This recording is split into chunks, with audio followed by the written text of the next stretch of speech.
Hola, hola, muy buenos días. Hoy es 7 de febrero, Janet. Hola, hola, buen día, Juan. Bueno, hoy es 7 de febrero del 2026. Estamos inaugurando nuestro programa y también el año. Un feliz año 2026 para todos nuestros oyentes. Y pues le damos la bienvenida a nuestra compañera Janet Flores, quien también nos va a estar acompañando durante el programa y los próximos programas. Janet, bienvenida al programa.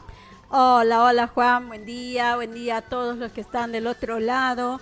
Es una alegría volver a retomar, ¿no?, este año 2026. Y mira, ya estamos en febrero, como dijiste, 7 de febrero.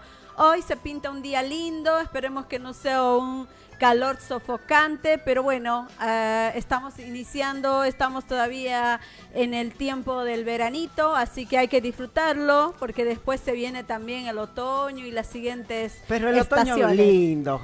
Me Sí. encanta pisar las hojas cuando vos vas por la vereda y haces sonidito, crunch, crunch, y es lindo caminar por una esponja de hojas caídas, ¿no? Exactamente, sí, es hermoso caminar. Aparte, en este tiempo, tomarse el aire, salir al parque, tomarse el sol, también un poquito cambiar la energía que tienes en casa, o sea, con la familia, disfrutar siempre, ¿no? Con la familia, nunca hay que estar solo. Solo no se puede hacer nada. En invierno no hay caso salir, pero sí en otoño, en primavera es lindo salir, disfrutar de la plaza, de los parques y en familia, como vos decís. ¡Qué lindo! Janet, empezamos nuestro programa, ojalá terminemos bien mientras se pueda. Tiene que ser bien, tiene que estar bien. Perfecto. Todas nuestras acciones, por más mínimas que sean, influyen en nuestro entorno ambiental. Ser racional es pensar, entender y actuar de acuerdo a la razón y a la lógica. Existen varios tipos de inteligencia. En contexto, elegimos desarrollar nuestra inteligencia emocional. Este es el segmento Ser Humano.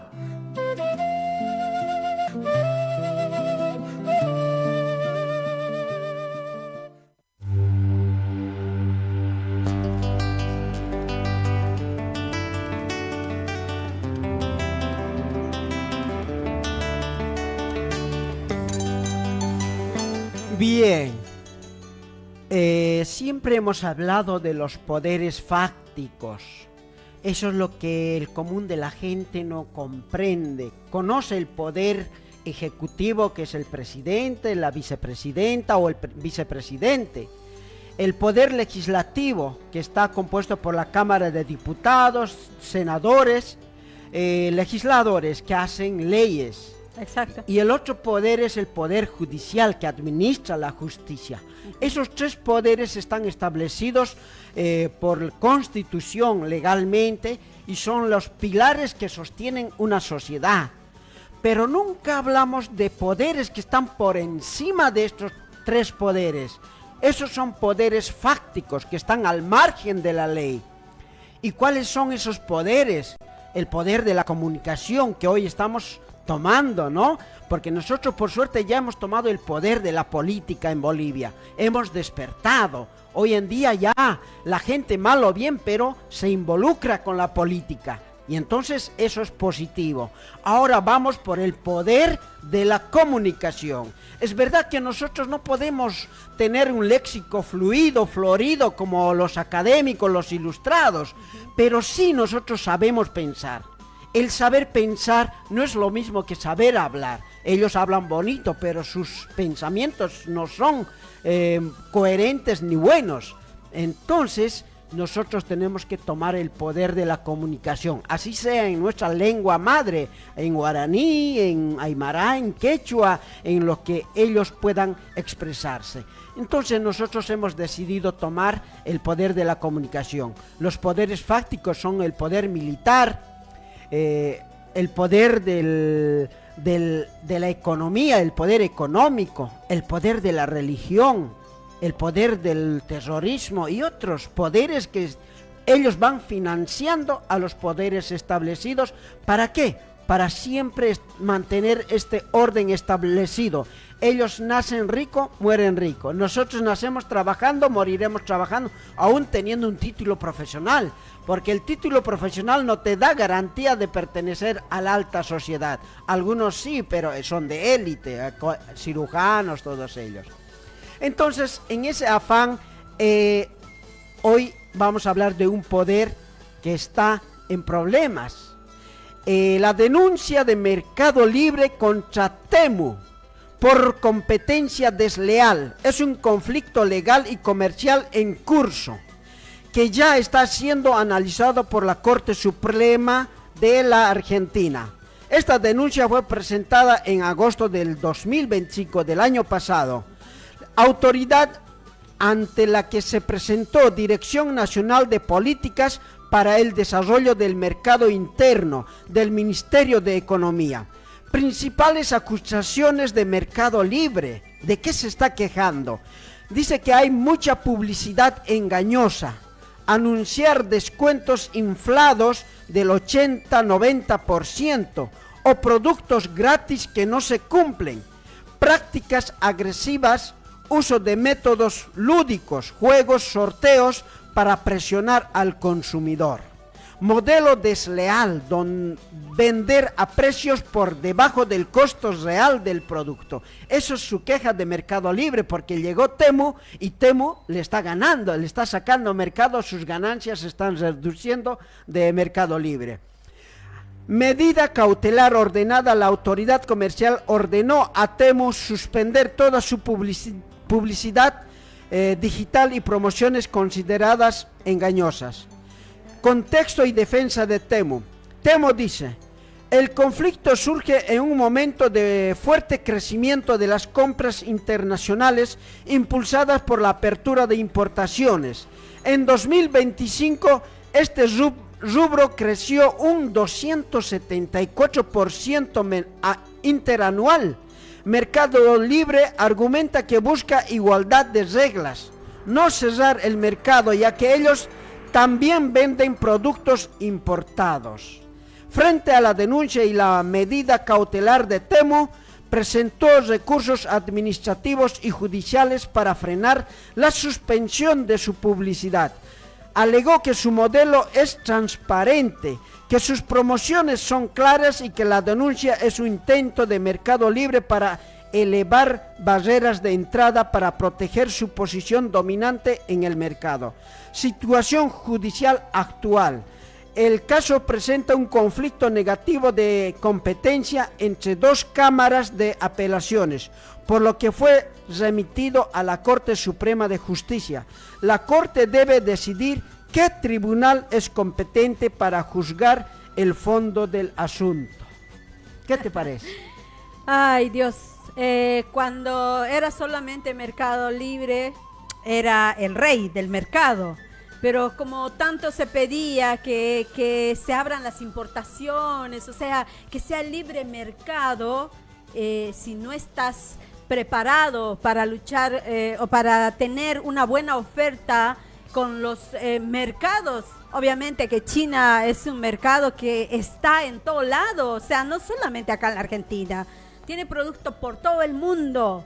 Y para hacer tu frente a eso tenés que pensarlo bien. Por eso uno habla a veces de esta libertad, pero cuando te están afectando tus intereses económicos, ahí se reclama, ¿no? Y justamente en esto, en esta ley de la oferta y demanda, o en el libre mercado, o en el capitalismo, siempre gana el más grande. El pez grande se come al pez chiquito. Ahora vamos a hablar de otro poderoso también, que no lo conocen muchos, pero es una empresa que está en todo el mundo. Porque Mercado Libre también está como en 18 países.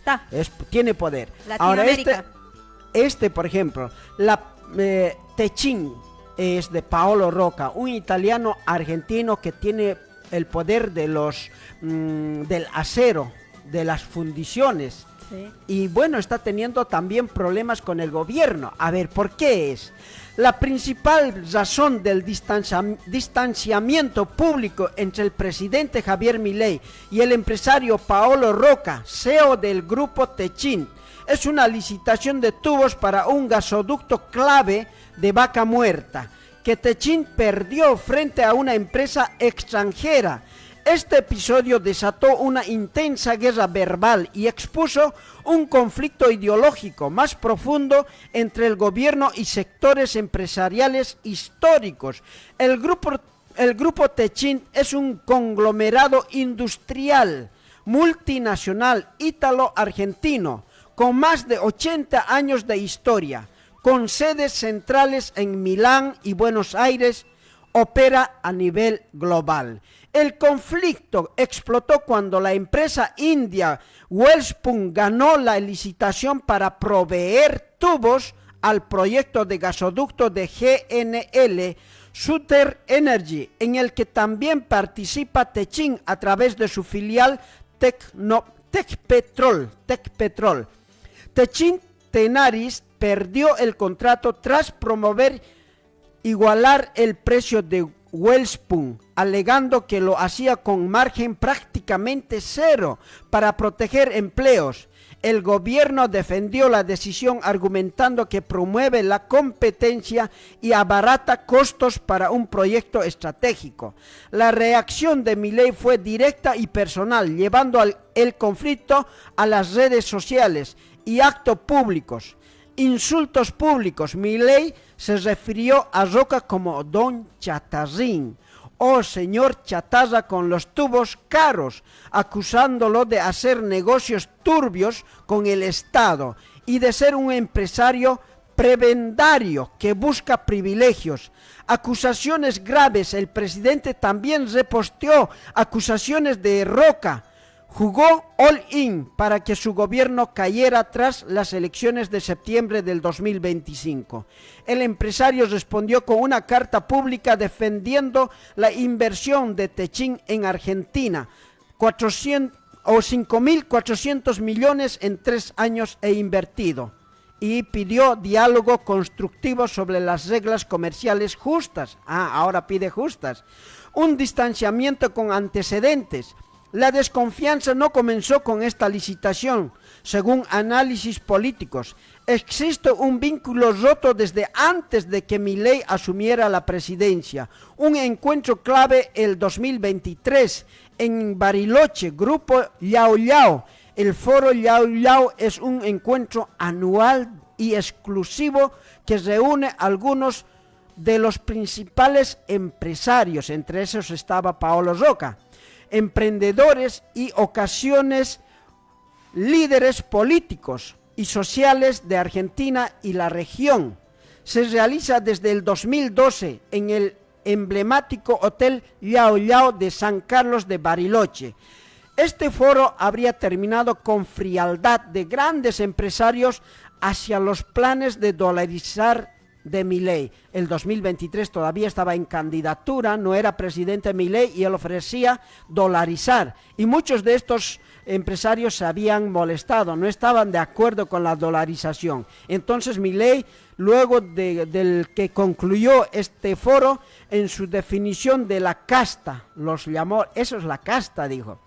La historia hace que el gobierno interprete las críticas empresariales no como discrepancias legítimas, sino como parte de una conspiración de un sector que no confía en su proyecto. El distanciamiento se debe a un conflicto comercial específico por una licitación clave, que es la construcción del gasoducto y que hoy va a ser una empresa de India. Un choque ideológico entre apertura radical y proteccionismo industrial. Una desconfianza personal política preexistente entre Milei y lo que lo llaman el círculo rojo empresarial, los empresarios más influyentes, los más poderosos o los dueños de la Argentina. Eso es lo que está pasando. Otro empresario, otro que pertenece al poder económico fáctico, que está co-gobernando con este gobierno, pero se pelearon. Y bueno, ahí vemos claramente cómo no los empresarios que siempre quieren tener el poder, cuando no era nadie, Milei fue apoyado por ellos, porque había en sus propuestas cosas que les interesaban a ellos. Y llega a un punto, para que veamos que no hay esa lealtad entre empresarios, resulta que que tenía el sueño de tener la licitación de este proyecto de gasoducto, ahora lo tiene India, y obviamente saltan las chispas para todo lado, tanto el gobierno mandándole mensajes diciéndole que es un chatarrero, y él saliendo a pedir que haya un diálogo, porque tampoco les conviene pelearse y estar mal, porque total son entre bomberos no nos vamos a pisar la manguera, digo, ¿no? Ahí está, más claro que el agua no hay. Pero esto que nos enseña a ver que yo soy de las que pienso que cuando no hay discurso a favor del pueblo, por lo general están yendo en contra de los derechos del pueblo, y claramente lo estamos viendo a qué punto hemos llegado ahora en esta situación. ¿En dónde estamos? Estamos a un pasito de que se discuta la reforma laboral. La semana que viene se va a tratar eso, y es un, no sé, es un retroceso. Hoy vamos a hablar de eso. Mira, Janet, tocaste el tema de los derechos del trabajador. ¿Por qué crees que muchos peruanos, bolivianos, paraguayos, uruguayos, de acá, de Sudamérica, se han venido a la Argentina? Porque acá hay derechos. Acá hubo un gobierno peronista que dio derechos, y que este gobierno de Milei y los libertarios se quejaban 70 años de peronismo.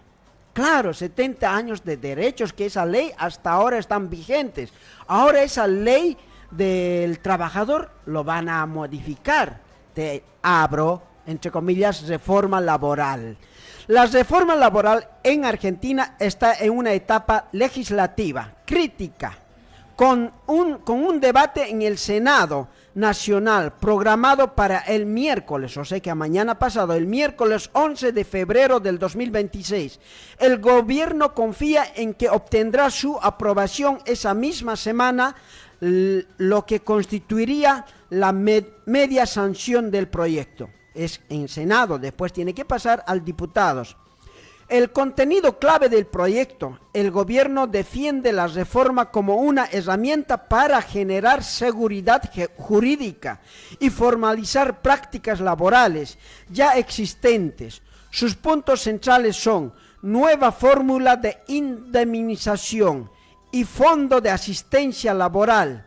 Se crea un fondo financiado con un 3% del aporte patronal destinado a cubrir despidos laborales, especialmente en las pymes.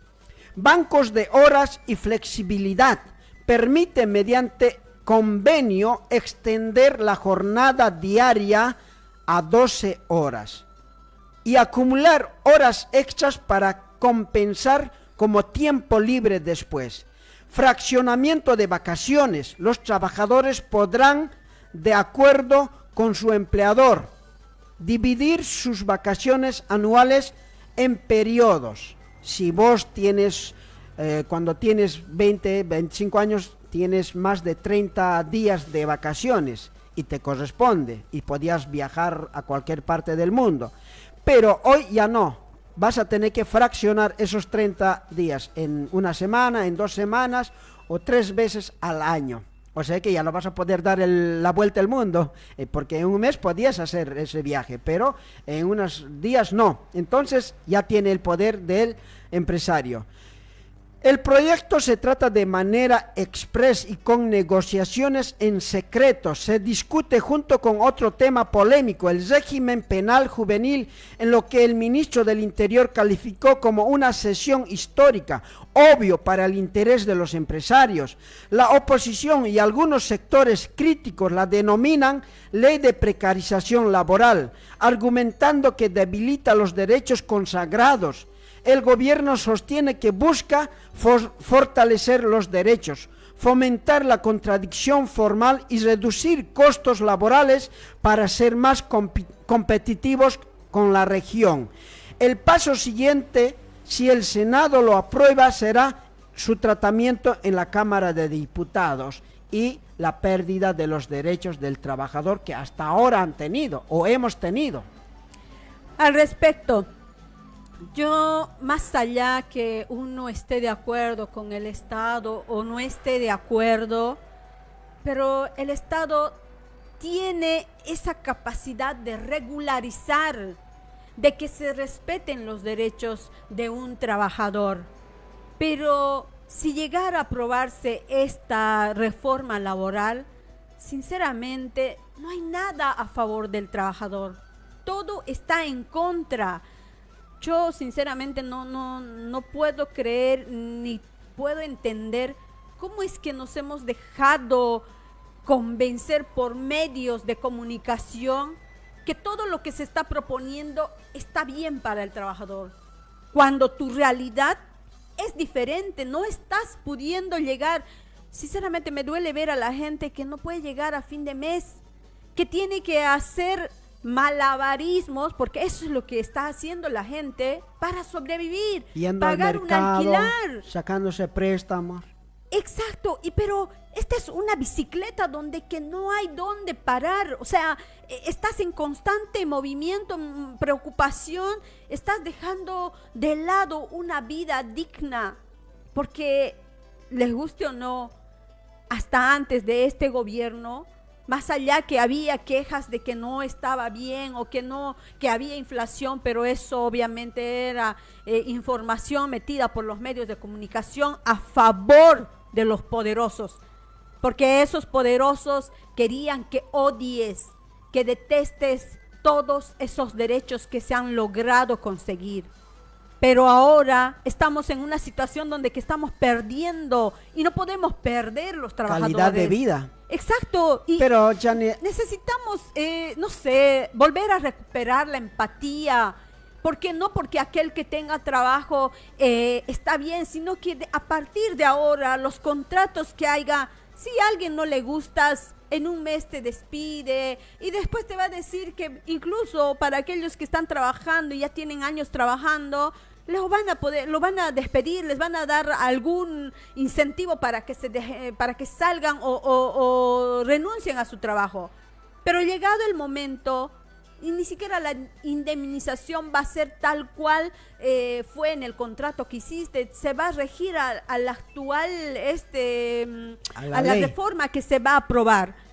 Y aparte de eso, aquellos que ahorita todo esto que se está haciendo es para esos jóvenes que están iniciando con su primer trabajo, con esa vida laboral. Y lo que me duele de estos jóvenes, nosotros los migrantes de acá de Sudamérica, somos muchos acá en la Argentina. Y nuestros hijos son argentinos y son jóvenes. Y estos, muchos o la mayoría, han votado a la derecha, a este gobierno. Sí. Y ellos van a ser afectados con esta nueva ley. Porque claro, ellos dicen, yo voy a emprender mi propio negocio, pero estás viendo que los negocios se están cerrando porque ya no hay plata y vas a tener que sí o sí en las empresas, y en la empresa te están diciendo esto de que vas a tener que trabajar 12 horas sin derecho a muchas cosas, y nuestros hijos han votado. Exactamente, nuestros hijos han votado, pero yo creo que es momento de reflexionar, es momento de ponerse a pensar. En el momento que votaron fueron tal vez de la rabia, la bronca que había ya rondando en todos los medios de comunicación, porque no te salvas la televisión, la radio, obviamente, porque a lo que yo veo o ¿dónde que voy? La mayoría de los medios de comunicación que son medios que están en contra de nosotros, del pueblo, de los trabajadores. Y estos jóvenes ahora tienen la posibilidad de repensar, porque su futuro, su vida se está jugándose. Este miércoles se está jugando la vida de los futuros trabajadores. Pero dalo por hecho, se va a aprobar, se modificará algo, pero mal ya hemos perdido, lamentablemente. Ojalá los nuevos gobiernos, gobiernos progresistas, pues hagan lo mismo que ellos están haciendo, sin derecho a nada, sin miedo. Hay que también por decreto gobernar. No queda de otra, no queda de otra. Sí. Nosotros somos privilegiados al amar a dos patrias. Bolivia, la que nos forjó como ciudadanos. Argentina, la que nos brindó oportunidad de desarrollarnos. Además, es la patria de nuestros hijos. Este es el segmento Estado Plurinacional de Bolivia. Ser tu bravura, ser la fuerza y juventud.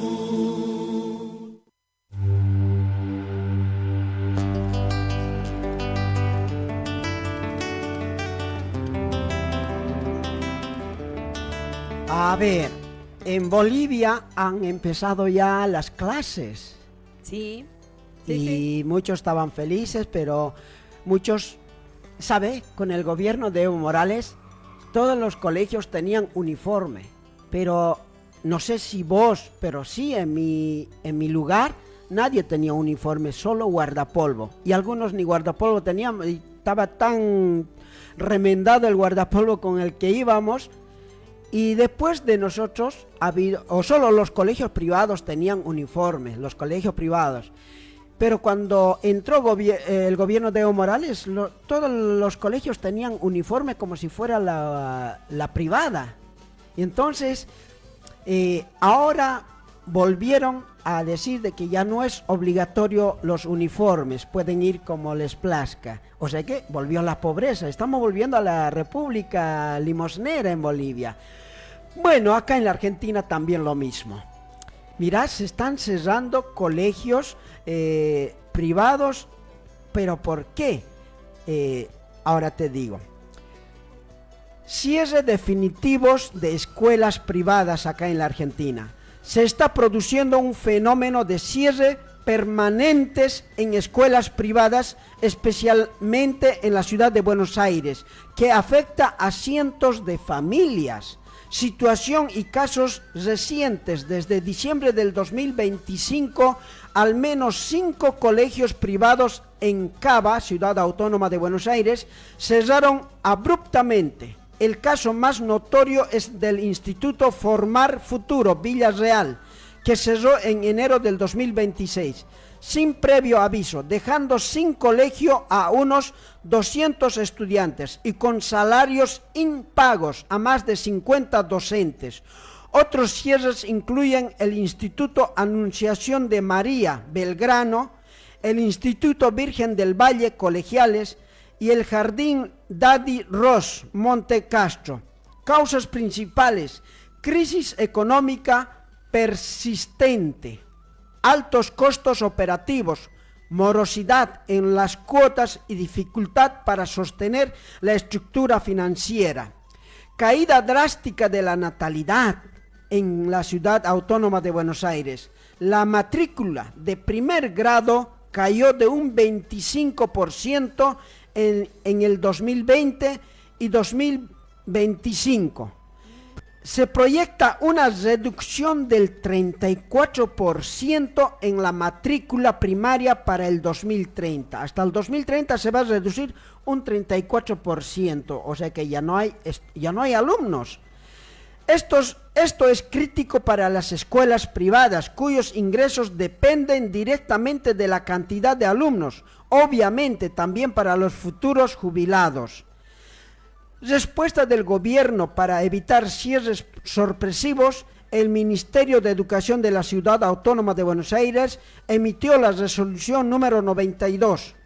Está obligada a las escuelas a notificar con 5 meses de antelación antes del 31 de julio cualquier riesgo de cierre, realizar reuniones obligatorias con familias y docentes, acreditar el pago de todas las obligaciones laborales, garantizar la reubicación de los estudiantes en otras instituciones.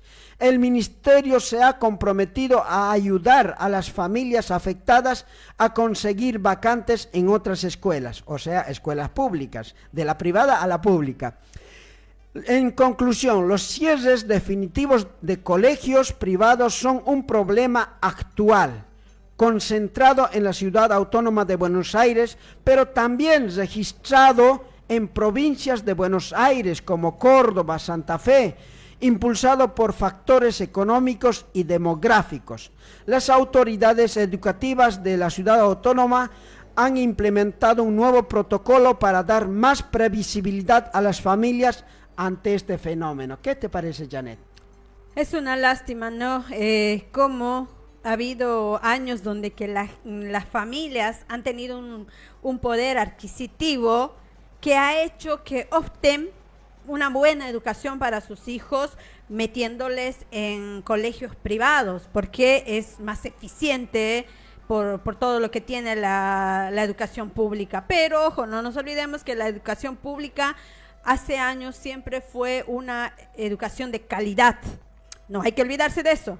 Pero el contexto social obliga a que esas familias que antes podían costearse ese gasto para su hijo, porque era empujar para un futuro mejor de un hijo, pero lastimosamente ahora en este contexto social no, económico, político. Exacto, social, económico y político, no le permite darse ese lujo de poder mandar a su hijo y que continúe. Y ojo, que también hay colegios, porque me he estado ahí informando, hay colegios que no tienen la infraestructura propia, que es alquilada. Entonces, por eso ha habido casos donde que de un día para otro han cerrado porque no llegan a pagar el alquiler o los servicios que necesita ese colegio, y también dejar así a chicos de un día para otro sin la posibilidad de que continúe su estudio. Entonces, esta crisis económica, política y social que estamos viviendo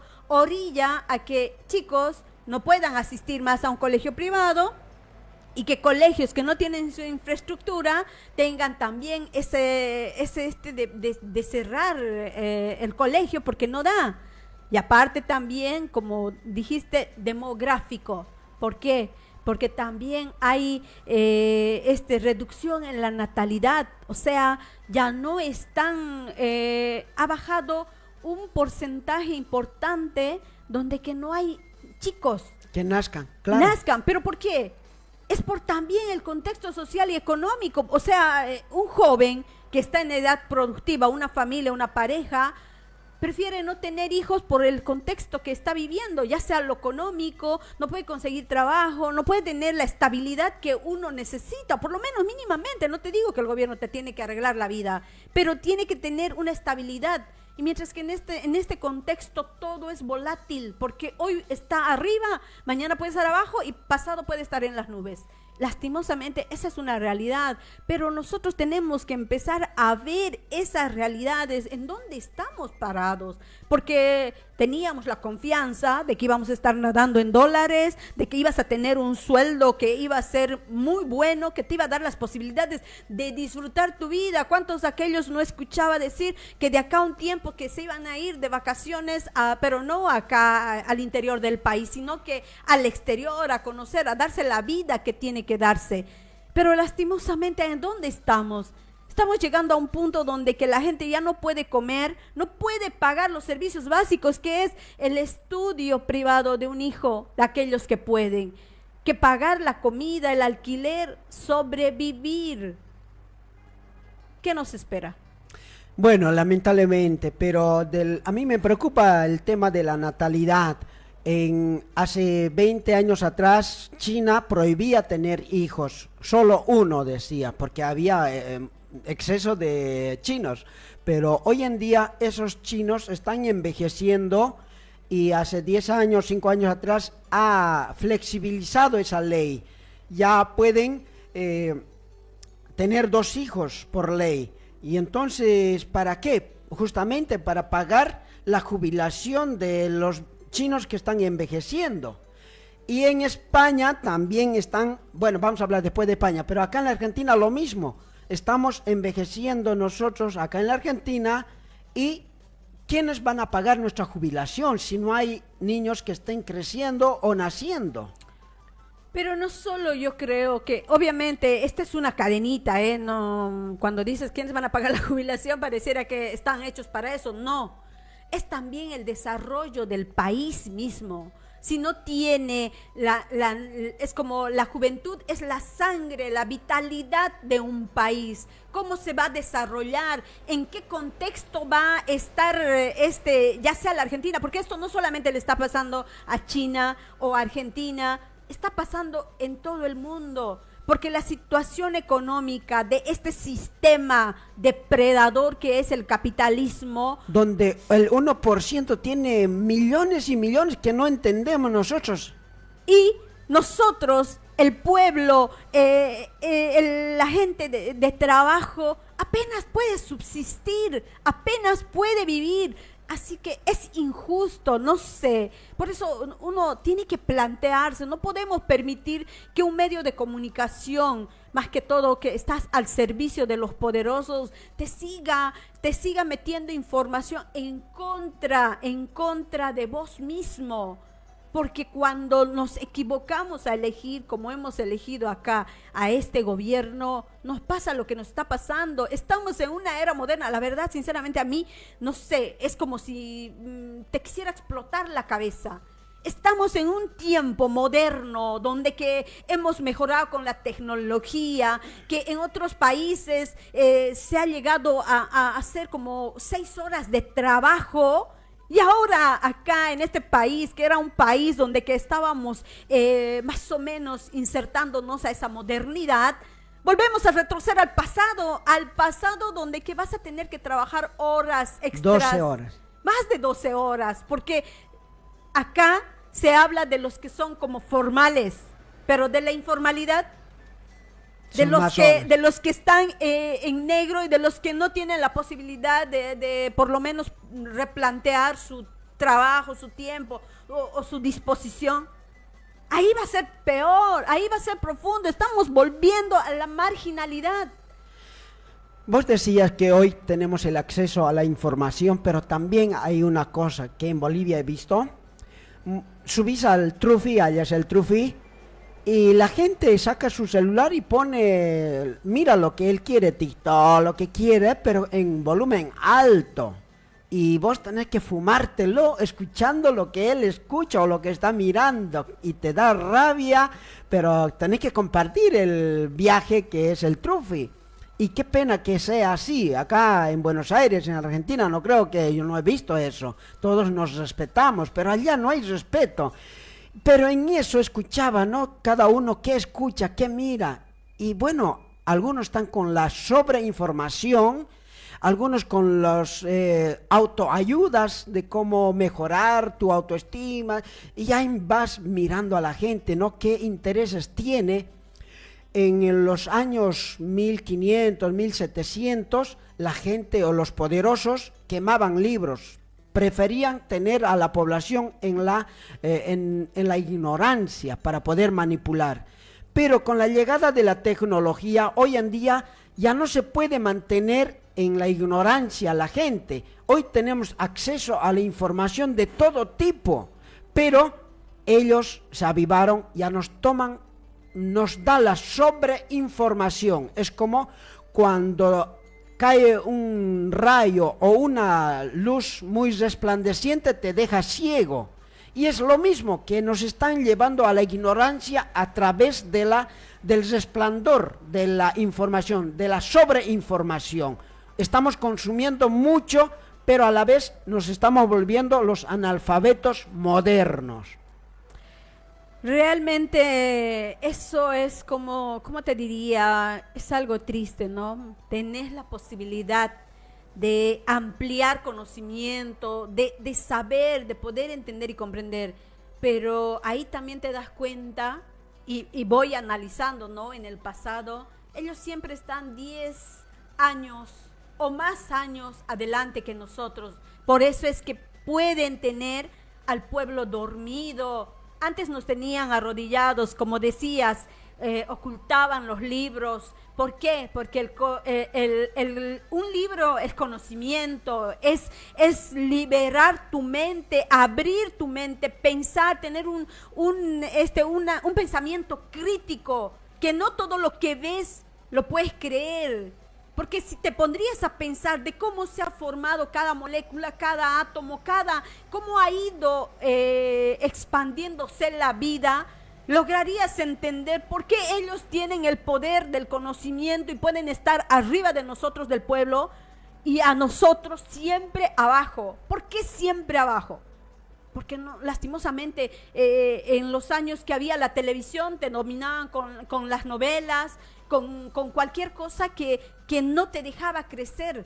Y raros y pocos somos los que hemos podido despertar y tener este pensamiento, esta conciencia de que si no hacemos algo por nosotros mismos, vamos a seguir ese camino de esclavitud, pero con modernidad. Así es. Bueno, de eso se trata este programa, ¿no? De querer despertar a otros, porque nosotros también hemos despertado gracias a Evo Morales, gracias a Néstor Kirchner, gracias a Chávez, porque ellos son los que nos han hablado lo que hoy nosotros estamos hablando. Antes no nos dábamos cuenta, éramos como un corderito que salía del corral, iba a comer, a pastar, a tomar agua, y hacía sus necesidades en el camino y volvía y otra vez al corral. Y eso era nuestra vida. Y un día viene el dueño y se agarra un corderito, se lo come. Y nosotros, cuando nos toque partir, nadie se va a dar cuenta más que nuestra familia. No le hacemos falta al mundo. Somos nada. Ahí yo lo único que puedo, para todos los oyentes que están del otro lado, tenemos nuestros hijos, tenemos nuestra familia. No nos vayamos sin contarle cuál fue nuestra realidad. ¿Por qué estamos fuera de nuestro país? Más allá que ha habido cambios, ¿por qué la gente sigue saliendo? O sea, si nosotros no empezamos a ver la raíz de dónde venimos, de dónde hemos caminado, hasta dónde, qué somos o qué hemos logrado ser, pero dejarle ese conocimiento y esa enseñanza, porque si no, la vida no va a cambiar, va a seguir siendo ese mismo proceso. Bueno, el objetivo es despertar. Vamos a la tanda publicitaria de la radio. En unos minutos volvemos. Metropolitana, la radio del pueblo. 99.7 el dial ya va a comenzar.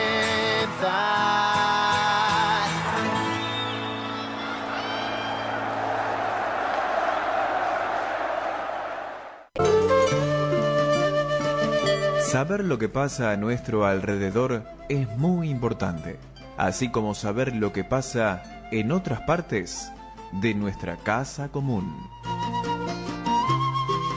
Este es el segmento Internacionales.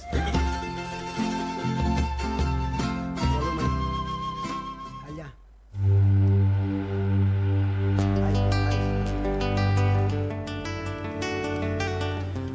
Bueno, Janet, nosotros acá estamos sufriendo el tema de la migración acá en Buenos Aires, también los latinos que están en Estados Unidos con Donald Trump, pero en España están felices los migrantes o inmigrantes, porque hay de todos los países también, de Europa como de Latinoamérica. El presidente Pedro Sánchez, que es un progresista, humanista también, porque Zapatero también es otro de los nuestros allá en España. En cada país tenemos líderes del pueblo. Y entonces en España, por suerte, está resistiendo Pedro Sánchez y ha creado esto. El Real Decreto de Regularización Extraordinario de Migrantes,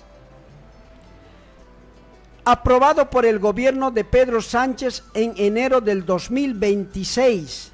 Es una medida histórica que busca normalizar la situación de hasta 500.000 de personas en situación irregular en España. Los requisitos para solicitarla es acogerse a esta medida. Los solicitantes deben cumplir con los siguientes criterios: fecha de entrada y residencia, haber llegado y residido en España de manera continua antes del 31 de diciembre del 2025. hasta antes de diciembre, o sea que vos hayas entrado en noviembre del 2025, vos ya tienes derecho a tener tu documento. Con una estancia mínima de 5 meses, situación migratoria, estar en situación administrativa irregular o ser solicitante de asilo, protección internacional. Para estos últimos no aplica el requisito de los 5 meses. Antecedentes penales, no tener antecedentes penales en España ni a nivel internacional y no suponer una amenaza para el orden público. Prueba de residencia, se acepta una amplia gama de documentos para acreditar la estancia o estadía, como el empadronamiento, contratos de alquiler, recibos de servicios, informes médicos o justificantes de envíos de remesas. El procedimiento ha sido diseñado para ser ágil y con efectos inmediatos. Periodo de solicitud desde principios de abril hasta el 30 de junio del 2026. Protección inmediata al presentar la solicitud. Se suspenden automáticamente cualquier orden de expulsión o procedimiento de retorno en trámite. Permiso para trabajar en un máximo de 15 días desde la admisión de trámite. Los solicitantes recibirán una autorización previsional que los permite trabajar legalmente en cualquier sector. Resolución y permiso definitivo.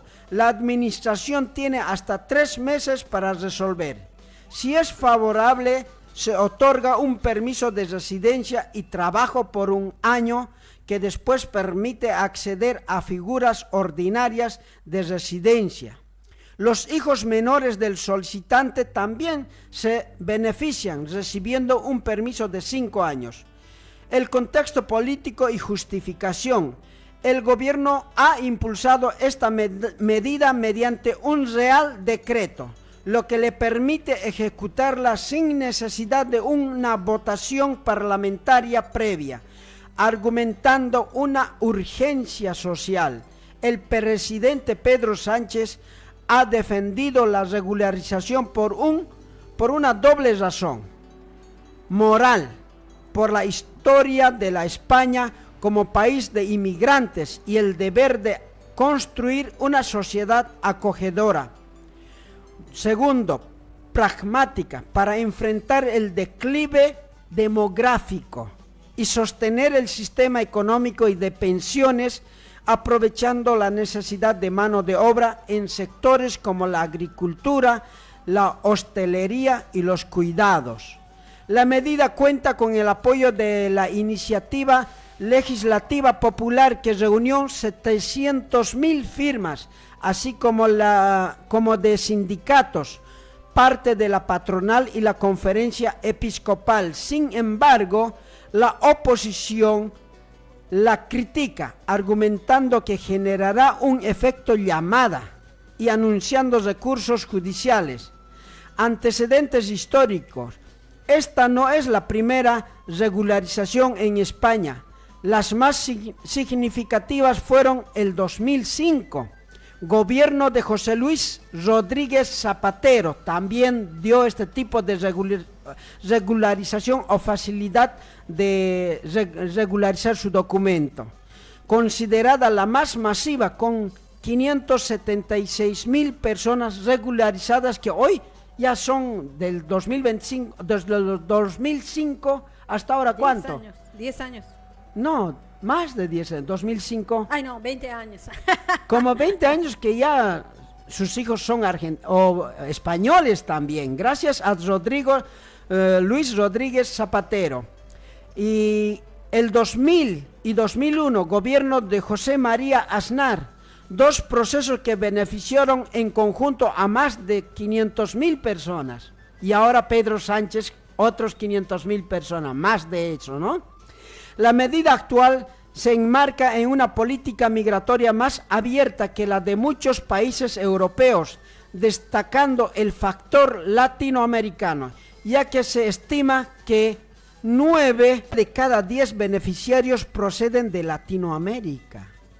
lo que facilita la integración lingüística y cultural. Claro, porque en España están más latinoamericanos entonces, por la lengua, ¿no? Por la lengua, claro. ¿Cómo proceder si eres potencial beneficiario? Reúne toda la documentación posible que acredite tu residencia en España desde antes del 31 de diciembre del 2025. Estate atento a los canales oficiales a partir de abril del 2026 para conocer el procedimiento exacto de solicitud, que se podrá realizar de forma telemática o en oficinas de seguridad social y delegaciones del gobierno. Busque asesoría de organizaciones sociales de ayuda a migrantes si tienes duda sobre tu situación particular si estás en España. Y tengo un familiar que está allá y justamente ojalá él esté haciendo su trámite y aprovechando esta oportunidad, cosa que acá en la Argentina está complicado. Mira, con este relato me llevas de recuerdo a cuando estuvo Néstor Kirchner, que nosotros, yo al menos me acuerdo bien claro, que para la mayoría de los migrantes, nosotros migrantes, porque migramos acá nomás en el suelo americano, mucha gente no podía acceder a la documentación. Era difícil, casi inaccesible, porque los requisitos, hacerte un análisis de sangre que detonaba tal vez en alguna enfermedad y que por esas causas no te podían dar la documentación, o X motivos como es el factor económico. Mucha gente no podía acceder a esto, pero desde que entra Néstor Kirchner, el 2003, exacto, y después se arma el Mercosur donde que Dan junto con Evo Morales empieza a ver la posibilidad de que nosotros, los extranjeros, más que todo latinoamericanos también, porque en el Mercosur tienen países en convenio donde que con tu sola cédula de identidad de tu país, exacto, de país de origen, ya podías iniciar lo que se llama ahora la precaria. Eso también a razón, no nos olvidemos del incendio de Luis Viale, que dentro de poco, el mes que viene, se van a cumplir 20 años de esa tragedia. El incendio de un taller clandestino donde murieron compatriotas bolivianos, ¿no? Exactamente, y a razón de eso empieza a haber ese pedido de documentación, donde que hubo una masiva documentación a toda la comunidad migrante. Y eso fue bueno. ¿Por qué? Porque gracias a ese certificado, que seguramente acá también va a tener pasos en España, va a poder tener dignidad. O sea, ya no va a ser un NN en España, sino que va a ser un ciudadano pleno de allá de España, con los derechos. Exacto, o sea, con la posibilidad, como lo dijo, tener trabajo, poder hacer su vida, y eso es lo que pasó con nosotros acá en la Argentina.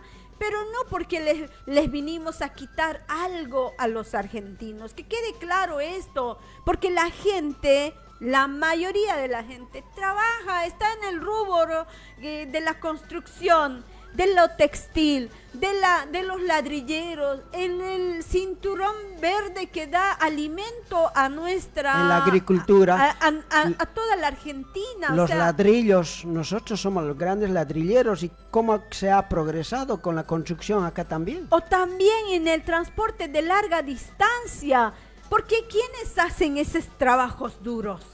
Si no son los migrantes, discúlpenme, pero yo no quiero dejar mal a nadie ni afuera, porque sé también que hay argentinos que lo dan todo y lo entregan todo. Pero seamos claros, acá todos dan el esfuerzo para que este país que nos abraza a todos, nacionales, extranjeros, migrantes, hasta inmigrantes, porque vienen de otros continentes, abraza este país. Yo, por ejemplo, vivo más de 20 años, casi voy a los 25 años de vivir acá. Amo la Argentina y cada cosa que hago es aportar a este país que me ha dado la posibilidad de tener una vida que he planificado. Entonces, no creo, ¿cómo no? Son tan contradictorios. Acá en Argentina retrocediendo en cuestión de derechos migratorios, ¿Y en España ganando derechos migratorios. Pero por suerte hay un gobierno progresista, claro. Porque si estuviera la derecha también allá seguramente estaría expulsando. Exacto, y aparte por eso, cuán importante más que todo para el radio escucha que está del otro lado, entender el contexto social en el cual se llevan y se determinan las cosas. En España hay un gobierno que piensa en el pueblo, que siente por el pueblo, no te digo que le soluciona la vida, pero por lo menos le da la condición y la estabilidad de que pueda desarrollarse. Obviamente, ahí hay los factores económicos, los factores políticos y sociales. Y lastimosamente, tanto acá en la Argentina como en Estados Unidos, estamos pasando por situaciones difíciles. Juan, ¿querés decir algo al respecto? Bueno, eso es lo que está ocurriendo allá en España y por suerte pues nuestros compatriotas se van a beneficiar de este decreto de Pedro Sánchez. Y también tenemos otro de Pedro Sánchez también que se está peleando. ¿Con quiénes crees que se puede pelear Pedro Sánchez? Pedro Sánchez se enfrenta a lo que él denomina tecnoligarcas o amos del algoritmo, en respuesta a sus críticas por su plan de regular las redes sociales para proteger a los menores. Origen del conflicto. El enfrentamiento comenzó tras el anuncio de Pedro Sánchez el 3 de febrero del 2026 sobre un paquete de medidas para crear un entorno digital seguro. La medida más destacada es la prohibición del acceso a las redes sociales para los menores de 16 años. La medida clave incluye prohibición de acceso, impedir que menores de 16 usen redes sociales, responsabilidad penal, exigir responsabilidad legal a los directivos de las plataformas por infracciones, control de algoritmos, tipificar como delito la manipulación de algoritmos para amplificar contenidos ilegales o de odio, verificación de edad, obligar a las plataformas a implementar sistemas efectivos para verificar la edad de sus usuarios. La propuesta desencadenó críticas inmediatas de dos magnates tecnológicos. Elon Musk, dueño de X, que era antes, ¿cómo se llamaba antes? Twitter. Era Twitter, ahora es X. Se lo compró Elon Musk. Llamó a Sánchez como fascista y tirano en las redes sociales de X. Pavel Durov, cofundador de Telegram, envió un mensaje masivo a los usuarios en España advirtiendo que las medidas amenazan vuestras libertades en Internet y podrían convertir el país en un estado de vigilancia. Mira, se queja y mandó, como él tiene el poder al acceso al celular, sin que vos lo pidas ya te llega el mensaje, ellos tienen ese poder. La respuesta de Pedro Sánchez públicamente el 5 de febrero en un discurso en Bilbao, utilizando un tono de confrontación. Defensa de la democracia, afirmó que la voz de la democracia no será doblegada por los tecnoligarcas, por no decir oligarcas, ¿no? Pero hoy en día son tecnooligarcas del algoritmo y que el Estado debe proteger a los ciudadanos. Critica directamente, acusó a estos magnates de poder meterse en los móviles de los millones de personas para decirles mentiras, en referencia al mensaje masivo de Durov. Respuesta en las redes. Previamente había contestado a los insultos en X con una adaptación de una cita del Quijote, el libro del Don Quijote, ¿no? Una frase: deja que los tecnooligarcas ladren, Sancho es señal que cabalgamos. Este enfrentamiento se enmarca en un debate más amplio sobre la regulación digital. Contexto político: el choque se produce en un momento donde Sánchez busca consolidar su imagen como líder progresista frente a los poderes globales. Preocupación en la Unión Europea. La Comisión Europea ha pedido a España detalles sobre las medidas, recomendando que la regularización de grandes plataformas es competencia principalmente europea, no es solo de España, dice, se quejaron, apoyando a los algoritmos. Debate nacional. La propuesta ha generado debate dentro de España, mientras algunos partidos lo ven como una guerra innecesaria contra los tecnológicos. Organizaciones como Save the Children piden que la prohibición vaya acompañada de educación digital y mecanismos de verificación de edades eficaces. El término usado por Sánchez no es un concepto económico formal, combina tecnócrata, experto que gestiona tecnológicamente, y oligarca, miembro de un pequeño grupo de gran poder. A eso se refiere tecnooligarca, ¿no? Sánchez lo usa para criticar a magnates tecnológicos que desde su perspectiva acumulan un poder privado excesivo sobre la esfera pública digital, amenazando la soberanía democrática. Son los latifundistas del algoritmo, o sea, son como los latifundistas modernos del siglo XXI, pero en la digitalización, en la tecnología. Eso realmente es preocupante porque al tener el dato de las personas, porque no solo es que tienen de una, tienen de millones de personas, ya sea por las cuentas, por todas las aplicaciones que tienen, saben. Por eso no en vano dices, cuando tú estás hablando algo, dijiste viaje, y cuando empezás a buscar en las redes ya directamente te sale el viaje, o sea, te están observando. Estamos en la casa del gran hermano digital, porque todo lo que haces, todo lo que hablas, la inteligencia está ahí viendo y observándote. Hay que tener mucho cuidado. Yo creo, bueno, ellos son los poderosos.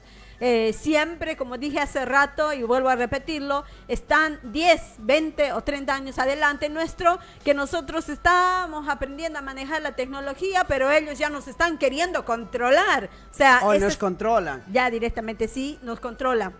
Vivimos en una granja humana. ¿Viste los pollitos, la granja de pollos? Sí. Que tienen su agua, su comida, y cuando crece ya lo sacan y nadie se da cuenta a dónde va, pero nosotros sí nos lo comemos.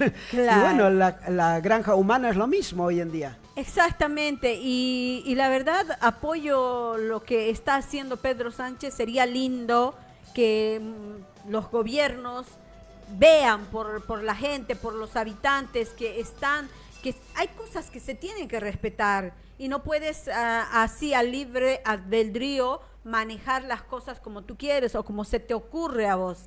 En Brasil Lula se está peleando igual, no sé si es con Twitter, sí, creo que es con Twitter también. Twitter X le ha llevado a la justicia y la justicia le está obligando a que tiene que tener una oficina en Brasil ante una queja, una denuncia, alguien tiene que responder. Pero como estos algoritmos, los dueños no se saben dónde está, dónde es su oficina, a quién tenemos que hacer la queja por alguno, porque por medio de estas redes hay adolescentes que se han suicidado porque los lleva al suicidio, usando la inteligencia artificial también. Sí. Entonces, sus padres, ¿a dónde van a recurrir para denunciar si no tienen una oficina? Y entonces en Brasil Lula les ha pedido que tengan una oficina para poder ejercer ese trabajo o ese servicio, ¿no? Y ojalá en todo el mundo se regularice, porque son los nuevos millonarios. El más rico también está Elon Musk. Billones con B. Es el que más plata tiene en los temas de la tecnología. Lastimosamente, por eso yo pienso que la tecnología es un arma de doble filo. Puede traer cosas positivas para que aprendamos, conozcamos. Por ejemplo, yo lo que más, al menos, veo en este tiempo que hemos ido transitando, como, por ejemplo, hace rato hablabas de España. Yo tengo también mis hermanas que están en España y mediante el teléfono y la tecnología, o sea, podemos estar conectados no solamente con España, sino con cualquier parte del mundo. Es bueno, pero también es malo cuando te quieren te quieren manejar, o sea... Ellos son los que ponen gobiernos, porque no te olvides, Milei es fruto de estos algoritmos. Exactamente, justo eso. Ellos han generado odio en la población y amor hacia este gobierno. Y ahora este gobierno, ¿cómo les está tratando a estos jóvenes que han votado? Y bueno... Sí, en eso estoy más que de acuerdo contigo, pero sabes que yo quería retomar esto de lo que decías sobre las políticas públicas que se está viviendo allá en España y que la gente lo está o lo va a aprovechar, porque a lo que leíste que a partir de abril empieza la regularización de este año, ¿no? En España para aquellos que están indocumentados. Yo lo único que quiero traer un poquito el tema porque lastimosamente tenemos un gobierno que tiene ¿cómo se dice? Es fanático del gobierno de Estados Unidos, que es Trump. Y lastimosamente en Estados Unidos la gente la está pasando muy mal, más que todos los migrantes, porque están siendo perseguidos, pero perseguidos a ese punto donde que ya es como decir, es algo que no tiene ni sentimiento ni corazón. ¿Por qué? Porque agarrar a un niño, llevarlo a una corte, que un niño que no entiende nada vaya y ante un juez pueda declarar. La verdad, sinceramente, es algo, no sé, como la sociedad lo ve. Bueno, los gobiernos hacen lo que lo piden sus votantes, y sus votantes son los que tienen odio hacia los inmigrantes, y para complacerlos les pero da. No todos. Pero ellos se están muriendo de hambre, pero no importa, está haciendo lo que yo quiero. Sí. Eso es lo que hacen los gobiernos. Está eso bien, por eso aquí llamo, tiene que haber algo de empatía, y incluso ha habido una pareja, no me acuerdo bien si era médico, que por ponerse enfrente murió, defendiendo a que no lo lleven o no lo arresten a un latinoamericano. Y lastimosamente hay gente buena, y esperemos que siga habiendo más gente buena, y esas movilizaciones que se están haciendo para pedir que este gobierno, aparte hay unas elecciones, espero que reciba el revés que merece por todo lo que está haciendo, porque me parece que es un extremo, pero muy, muy extremo, y eso lastimosamente lo está queriendo empezar a llevar acá. Solo nosotros tenemos que hacer es concientizar a nuestros hijos. ¿Por qué estamos fuera de nuestro país? ¿Por qué estamos separados de nuestros padres y nuestros hijos separados de sus abuelos? ¿Por qué? Nosotros hemos sufrido el desarraigo, hemos perdido nuestra familia, nuestra cultura, no nuestra cultura, pero sí nuestra gente, nuestro territorio, nuestra libertad, nuestros derechos. Porque acá opinas algo, lo único que te gritan cosas negativas. Entonces, eso es el desarraigo, eso hemos sufrido. ¿Para qué? Para que nuestros hijos tengan una vida mejor, pero no para que voten a nuestros verdugos, que también son lo mismo en Bolivia. Nosotros estamos fuera de Bolivia por verdugos, por políticos así de derecha.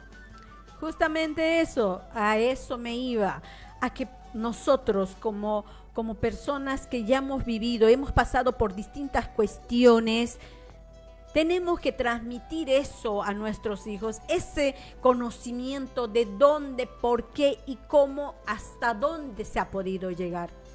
Bueno, Janet, vamos a cambiar de tema. La reina máxima Sorrelleta Cerruti lleva uniforme militar porque se ha alistado oficialmente en el ejército neerlandés como reservista a tiempo parcial. Esta decisión, anunciada el pasado 4 de febrero, combina un compromiso personal con un potente mensaje institucional en el actual contexto europeo. Razones principales de su decisión. La Casa Real explicó que la reina tomó esta decisión porque nuestra seguridad ya no puede darse por sentada y porque desea contribuir a la defensa del país. Contexto de seguridad en Europa. Su alistamiento se produce en un momento en que los países europeos buscan fortalecer sus fuerzas armadas y reducir la dependencia militar de Estados Unidos.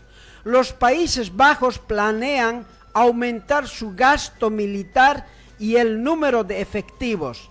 Límite de edad. La edad máxima para ser reservista es de 55 años, o sea que Janet, vos puedes ir al servicio militar allá en Holanda, en los Países Bajos. Y la reina máxima tiene 54 años. La Casa Real señaló que este límite también influyó en su decisión de alistarse ahora. Ejemplo y tradición familiar. Sigue los pasos de su hija, la princesa heredera Amalia. Máxima tiene una hija que se llama Amalia, quien completó su formación militar básica y fue ascendida a cabo en enero. Existe una larga tradición de servicio militar en la familia real neerlandesa. Detalles de su nuevo rol militar, rango actual y futuro. Fue nombrada soldado raso a partir del 1 de febrero, la reina. Al completar su formación recibirá el grado de teniente coronel. Mirá, yo quiero ser eso. Su entrenamiento, que ya comenzó, incluye prácticas de tiro, escalada, ascenso en rapel y supervivencia acuática. Funciones como reservista. Podrá ser desplegada donde sea necesario, como en emergencias, inundaciones, incendios o en apoyo al ejército profesional en tiempos de mayor tensión. Impacto y significado. La incorporación es vista como un gesto simbólico para normalizar y promover la figura del reservista, inspirando a ciudadanos de todas las edades, especialmente a personas mayores, a servir. Tras el alistamiento de la princesa Amalia, las solicitudes para unirse al ejército se duplicaron, las jovencitas y jóvenes se duplicaron. El efecto Amalia, y se espera que la decisión de la reina de 54 años tenga un impacto similar. En resumen, la reina máxima viste uniforme militar por un compromiso personal con la seguridad de los Países Bajos, para dar ejemplo en un momento crucial para la defensa europea y siguiendo la tradición de servicio de su familia, ya que la OTAN es parte también de los países europeos, y como la OTAN se ha dividido porque Estados Unidos ya dejó de financiar a la OTAN y los países europeos ya no pueden sostener esto y están yendo para tener sus propios ejércitos, sus propias fuerzas armadas, y están invirtiendo mucho en armas, tecnología moderna. Y entonces lo que hoy estamos viviendo con Donald Trump, con China, Rusia, la guerra de la OTAN en Ucrania, todo esto se va a apaciguar en un momento, pero no va a durar, porque después de la guerra mundial, de la primera guerra mundial, 1914 al 18, hasta que se apaciguó el 39 la Segunda Guerra Mundial. ¿Cuántos años pasaron? Como 20 años nada más. Pero en esos años, después de perder Alemania, estuvieron castigados. Y como castigados no podían hacer armas. ¿Pero qué hacían? Producían, ponele, industria de autos, tecnología para hacer autos y máquinas de cosechadoras, así. Pero en eso estaban fabricando también armas, calladitos, a ocultas, porque lo habían sancionado a Alemania. Pero cuando ya tuvo las armas bien y los ensambló y listo, llegó Hitler el 1939, la Segunda Guerra Mundial, justamente con Alemania también. Ahora estamos viviendo ese tiempo de paz, vamos a vivir tiempo de paz, pero ¿cuánto va a durar? No creo que sea más de 10 años. Y ahí vamos, se están armando todos los países. China, Estados Unidos nomás ayer, antes de ayer, levantó una ley para que ya no tenga límite la producción de armas nucleares, sea a lo que sus posibilidades. O sea que no, es increíble el mundo. Lastimosamente, yo con todo lo que está pasando, al menos esto de las invasiones que está generando obviamente el poder del imperio, sinceramente a mí, por eso hace rato decía, y no en vano decía, ¿cómo es posible que en estos tiempos de la modernidad, de estar en un tiempo donde que mejora la situación en el sentido del conocimiento, podamos retroceder al pasado, porque ver la acción que hizo Estados Unidos de invadir un país, lo ha hecho anteriormente, pero siempre buscando un motivo ahí escabullándose, ha entrado y ha destruido todo lo que ha podido destruir.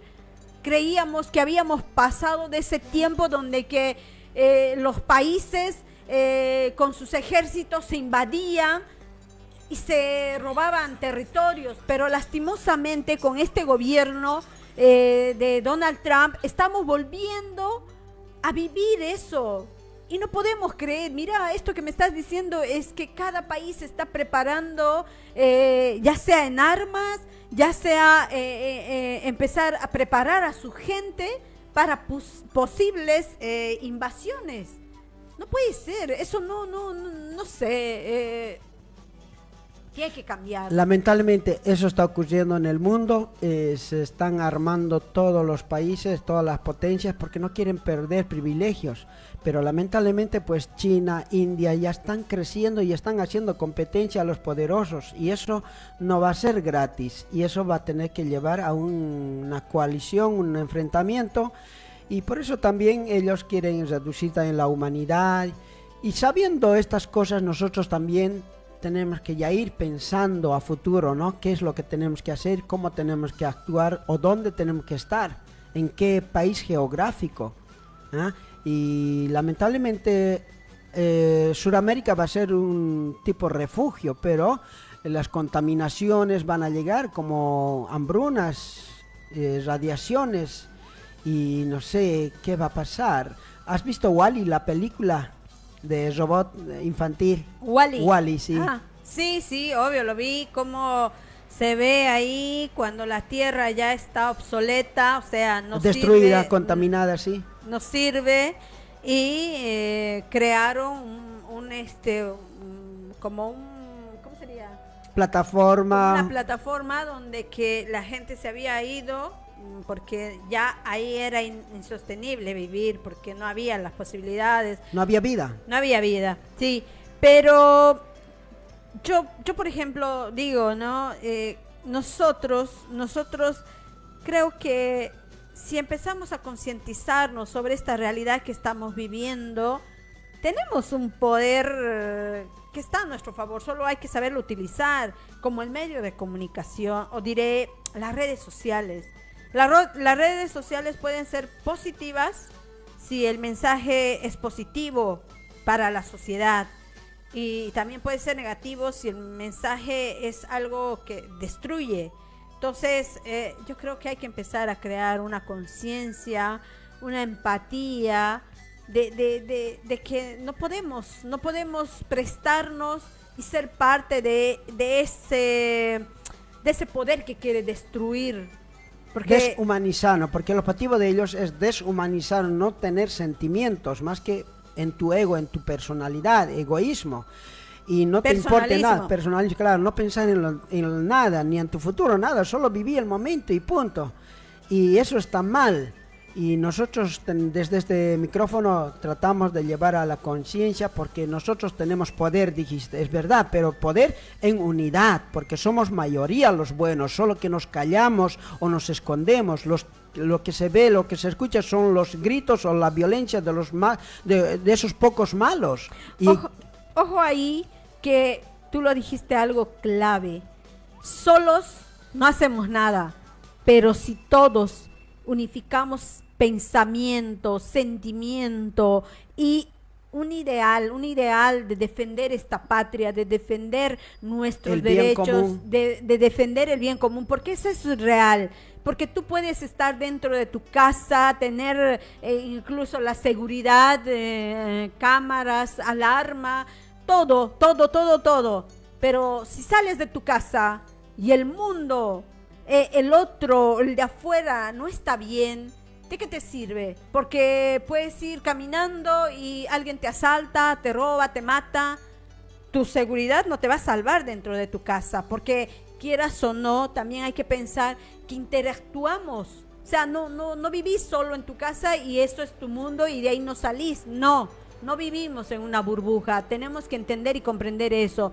Que tenemos, sí o sí, al haber nacido en un mundo donde que hay un montón de gente, todos vamos, de alguna manera vamos conviviendo en distintas situaciones. Y eso es lo que hay que empezar a ver, de cómo no solamente tú estás bien, sino tu entorno también. Y si tu entorno está bien, va a ser más fácil y llevadero la vida.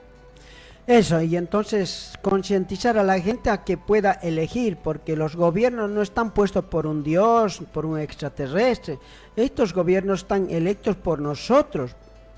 En las urnas vamos a votar y la mayoría elige y gana eso. Pero ese es el desafío nuestro, ¿no? De despertar a la gente que su voto es una firma, una condición para el futuro de su vida y del entorno también. Porque no es solo tu vida, sino que también de los demás. Ahí, algo que estos días he estado viendo muchos debates de distintos políticos por todo lo que va a pasar el miércoles, que es la reforma laboral. Yo ahí atentamente escuchaba a cada uno su discurso. Y yo creo que esto es como un ejemplo para los que están del otro lado, que empiecen a escuchar. No me escuchan a mí lo que estoy diciendo, sino que empiecen a escuchar lo que cada uno va diciendo. Y en ese discurso, búsquenle como la frase clave, la frase que te va a decir si esa persona que está hablando va a favor de vos, del pueblo, del trabajo, del trabajador o de la gente humilde, o va en defensa de los empresarios y de los poderosos. Porque claramente el discurso no hay donde perderse. Hay algunos que te dicen, te prometen y te quieren mostrar como el tesoro. Acá está el tesoro que hemos encontrado. Pero llegado el momento es solamente espejismo. Ahora, lo que vos decís que escuchen el discurso no es siempre así, porque los políticos dicen lo que nosotros queremos escuchar y los legisladores mañana o el miércoles van a decir lo que nosotros queremos escuchar, pero a la hora de votar van a votar en contra de nosotros y después van a salir a las cámaras si nosotros estamos en contra de la reforma y no hay quien le pregunte, ¿y usted votó a favor o en contra? Y ahí él quedaría, pero no le preguntan los periodistas. Pasa que también ahora está bien las redes, por eso es importante ver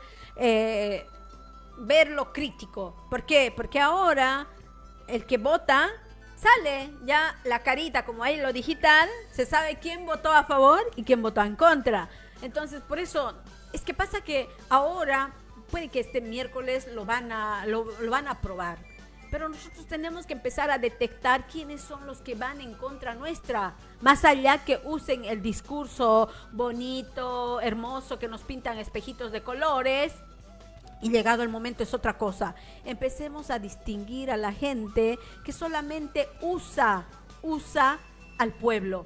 No me olvido el 2018 cuando estaba gobernando Mauricio Macri, había un peronista que era de los nuestros, un tal, ¿cómo se llamaba este cordobés? Creo que era el Sanguchito. Él pedía sanguchito, pero estaba pidiendo coimas para aprobar. No nos han dado ni un sanguchito, eso significa no nos han dado nada para aprobar, para el endeudamiento del Fondo Monetario con Macri. ¿Cómo se llamaba este diputado, el Sanguchito? No me acuerdo el nombre, no. Y este último ha intentado salir a la palestra otra vez. Ya se han olvidado a la gente, ahora voy a volver. Nada, y ahí hay que comentarle, no, ustedes el que han sido traidores, porque ¿cómo un peronista va a votar en contra del pueblo? Ustedes entraron por el pueblo y traicionaron al pueblo. Y ahora hay que ver cuántos peronistas también van a traicionar al pueblo. Gobernadores peronistas que también están en contra del pueblo. Y eso cuando se vuelva a presentar para otro cargo, para diputado o por allá para presidente, ni un voto castigo a todos los traidores. Janet, hemos llegado al final del programa. ¿Cuándo volvemos? Bueno, a todos los que están del otro lado, los esperamos el próximo sábado, que vamos a estar de 9 a 11 de la mañana con el programa Contextos. También, Juancito se olvidó, tenemos ahí los que pueden entrar a la página del Facebook, tiene el contacto de WhatsApp. Si quieren mandar un mensajito, un mensaje o algo que nos quieran decir, estamos atentos a escucharlos.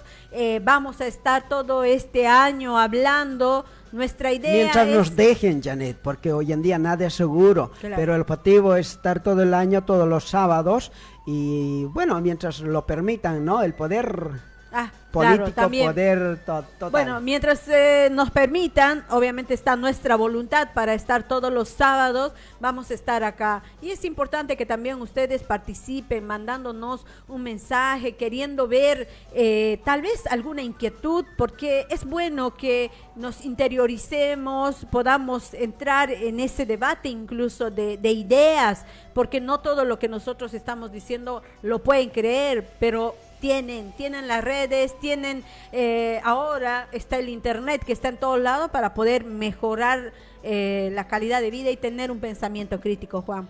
Bueno, hasta el próximo sábado, un feliz inicio de semana el lunes.